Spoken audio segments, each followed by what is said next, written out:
Je te partage les 3 choses que tu dois absolument faire si tu veux que ton budget fonctionne. On a tendance à penser que faire un budget, c'est juste mettre des montants à côté d'une catégorie puis dire, bon, je prévois dépenser 1200 d'hypothèque, 110 d'Internet, 50 d'assurance maison. On ferme ça, on passe à autre chose, on n'y revient plus. Mais pour s'assurer que le budget fonctionne vraiment, il y a 3 éléments qui sont la clé du succès. Numéro 1, ça va être de faire le suivi de ses revenus et de ses dépenses. D'ailleurs, j'ai créé un modèle de budget qui vous permet de faire ça super facilement. Ça prend 5 à 10 minutes par semaine et tout se calcule automatiquement.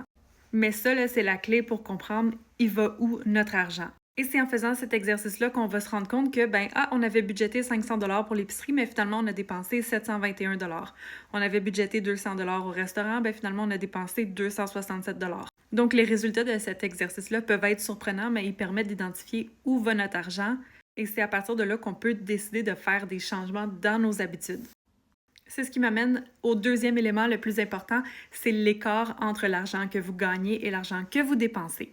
Donc ce montant-là, là, 329,83, là, c'est un exemple, mais à la fin du mois ou à la fin de l'année, il devrait vous rester plus d'argent que vous dépensez. Sinon, ça généralement veut dire qu'on s'endette. Donc, en faisant le suivi de nos dépenses, on est capable de s'assurer d'avoir une bonne visibilité sur ce chiffre-là et de prendre des bonnes actions si on dépense plus qu'on gagne.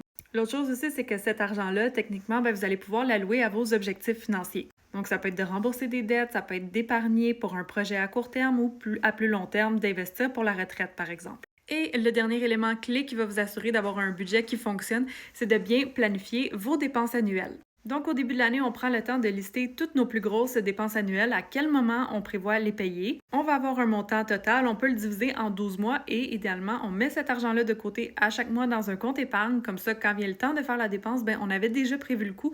Ça évite de dérouter notre budget. Même si vous commencez pour la première fois dans mon modèle de budget, j'ai un outil qui va vous dire exactement combien mettre d'argent à chaque semaine ou à chaque mois pour avoir assez d'argent au bon moment. Donc voilà, ces 3 éléments-là sont vraiment bien plus importants que juste les montants qu'on va mettre, qu'on prévoit dépenser.